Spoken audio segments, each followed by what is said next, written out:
নমস্কার বন্ধুরা, welcome to my YouTube channel সত্য সলিকাস। আমি অনুপ। আজকে ডিসকাস করব একটা নতুন বিষয় নিয়ে, সেটা হচ্ছে বিজয় মালিয়া। আপনারা রিসেন্টলি দেখেছেন রাজ সামানি, বড় একজন ইউটিউবার, তার পডকাস্টে বিজয় মালিয়া এসেছেন। প্রায় 4 ঘন্টা ধরে চলে পডকাস্ট এবং 1 কোটির বেশি মানুষ দেখে ফেলেছেন। বিজয় মালিয়া নতুন করে আবার আমাদের জনসমক্ষে এসেছেন, আমাদের আবার নিউজে এসেছেন, টুইটারে, ফেসবুকে, সমস্ত জায়গায়। তো কে এই বিজয় মালিয়া? বিজয় মালিয়া একজন ভারতীয় ইন্ডাস্ট্রিয়ালিস্ট। তিনি ইউবি গ্রুপের চেয়ারম্যান ছিলেন। কিংফিশার এয়ারলাইন, যেটা 2005 সালে লঞ্চ হয়েছিল এবং 2012 সালে ফাইন্যান্সিয়াল ডাউনফলের জন্য নষ্ট হয়ে যায়, তার মালিক ছিলেন এবং আরসিবির কো ফাউন্ডার। সেই বিজয় মালিয়া কেন আবার নতুন করে নিজে আসতে গেলেন, কেন পডকাস্টে আসতে গেলেন, তার বিরুদ্ধে কি কি অভিযোগ, সমস্ত কিছু আজকের এই ভিডিওতে ডিসকাস করব। তো বিজয় মালিয়ার বিরুদ্ধে আমাদের যে ইডি সিবিআই এর যে অভিযোগ, তিনি প্রায় 9,000 কোটি টাকা বিভিন্ন ব্যাংক থেকে, এসবিআই, আইডিবিআই, কনসর্টোরিয়াম থেকে তিনি ঋণ নিয়ে সেটা শোধ দেননি। তো সেই সমক্ষে সেই ব্যাপারে পরবর্তীকালে বিজয় মালিয়া পডকাস্টে সে ডিটেলসে বলেছেন। তিনি বলেছেন, আমি তো নিইনি, কিংফিশারের কোম্পানি নিয়েছে এবং তার গ্যারান্টার আমি ছিলাম। এবং তিনি এও বলেছেন যে তার যে সম্পত্তি ছিল সেগুলো প্রায় 14,000 কোটি টাকা সেখান থেকে বেচে ইন্ডিয়ান গভর্নমেন্ট শোধ করে নিয়েছে। এই সমস্ত কথা তিনি বলেছেন। অ্যাকচুয়ালি তিনি যেভাবে নিজেকে প্রেজেন্ট করেছেন, তাতে মনে হচ্ছে তিনি কোনো অপরাধী না। আমাদের ইন্ডিয়ান সিস্টেম, আমাদের ব্যুরোক্রেসি, আমাদের পলিটিক্যাল সিস্টেম তাকে জোর করে দোষী সাব্যস্ত করছে, এইটা তিনি প্রতিপন্ন করার চেষ্টা করছেন। কিন্তু আমি আমার এই ভিডিওতে আজকে কোনো ডাটা বা তথ্য নিয়ে আমি আলোচনা করব না। আমি আলোচনা করব তার মানসিকতা নিয়ে। আমাদের ভারতবর্ষে অনেক বড় বড় ফাইন্যান্সিয়াল অ্যাডভাইজার আছে, ইন্ডাস্ট্রিয়ালিস্ট আছে, বিভিন্ন বড় বড় পদের লোক আছে। তারা যদি কোনো অন্যায় করে, তাহলে আমাদের ইন্ডিয়ান পেনাল কোড এখন তো নেই, বিএনএস হয়েছে, ভারতীয় ন্যায় সংহিতা অনুযায়ী তাদের বিচার হয়। আমাদের দেশেই বিচার হয়, আমাদের কনস্টিটিউশন মাধ্যমে তার বিচার হয়। এবং কনস্টিটিউশনে সবাইকে আত্মপক্ষ সমর্থনের একটা সুযোগ দেয়। সে লয়ার পায় বা সে লয়ার নিজে নিযুক্ত করে, সমস্ত কিছুই করে।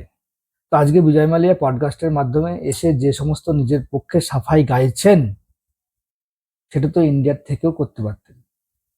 তিনি উইকেটে গিয়ে এখন দেখছেন যে সেখানে এক্সট্রাডিশন যে আইন আছে, সেখানে আর হয়তো তিনি বেশি দিন লড়তে পারবেন না কেসটা, তাকে হয়তো ইন্ডিয়া আসতে হবে। তার আগে এই পডকাস্টের মাধ্যমে তিনি একটা জনসমর্থন জোগাড় করার চেষ্টা করছেন।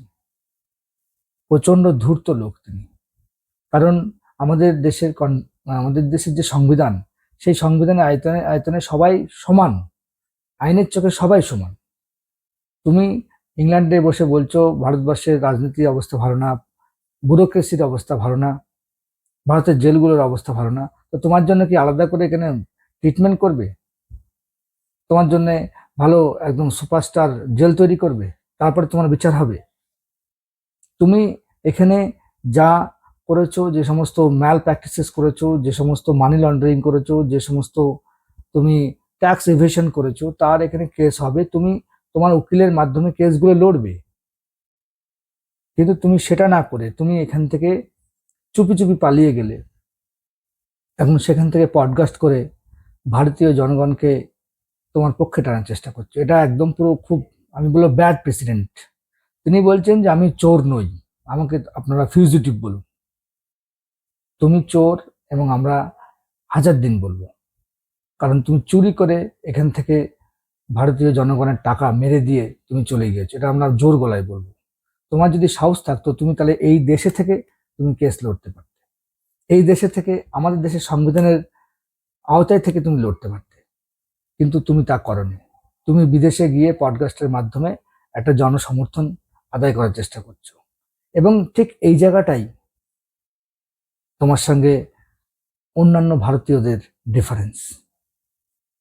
তুমি অন্যায় করেছো কি করনি, আদালত বিচার করবে। কিন্তু তুমি যখন একটা জিনিস করেছো এবং এখান থেকে পালিয়ে গিয়েছো, তখন তার মানে নিশ্চয় দেয়ার ইজ সামথিং। কিছু একটা আছে। না হলে তুমি কেন ভয় পাবে, কেন তুমি এখানে থাকবে না, কেন তুমি এদেশে বিচার ব্যবস্থাকে আহ আহ, ভয় পেয়ে তুমি বিদেশে পালাবে? তার মানে নিশ্চয় তোমার মনে সন্দেহ ছিল যে আমাকে নিশ্চয়ই জেল খাটতে হবে, এমন কিছু করেছো যার জন্য জেল খাটতে হবে। এজন্য আমি অ্যাজ এ ভারতবাসী হিসাবে, I have no feelings for you, I have nothing, I have 0% feelings for you.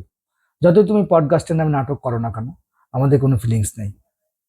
তুমি ইন্ডিয়াতে আসো, তোমার বিচার হবে, তুমি তোমার নিজের আত্মপক্ষ সমর্থনের জায়গা পাবে, তুমি সমস্ত কিছু বলো। হ্যাঁ, বিজনেস করতে পারে, লোন লাগে, লোন, বিজনেস ডুবে যেতে পারে, সমস্ত কিছু হতে পারে। দের আর ভেরিয়াস অপশনস। গভর্নমেন্ট অনেকভাবে সাহায্য করে। গভর্নমেন্ট হচ্ছে লোন নিলে লোন রাইটস অফ করে দেয়, বড় বড় কোম্পানিকে বিভিন্নভাবে সাহায্য করে, বিভিন্ন ছাড় দেয়, সেগুলো তুমি সুবিধা পেতে পারো। কিন্তু তুমি সেগুলো না করে বিদেশে পালিয়ে গেলে আর সেখান থেকে পডকাস্টের মাধ্যমে আমাদের দেশের জনগণের মধ্যে একটা ফিলিংস তৈরি করার চেষ্টা করছো, this is a bad president. আমরা কোনোদিনই সমর্থন করব না। তাই আমি আমার এই ভিডিওর মাধ্যমে আপনাদের মতামত চাই যে বিজয় মালিয়া সম্বন্ধে আপনাদের পডকাস্টটা দেখার পরে বা শোনার পরে আপনাদের কি মতামত, what kind of person he is. আপনারা আমাদের ভিডিওতে কমেন্ট করেন। Thank you, tata, bye by.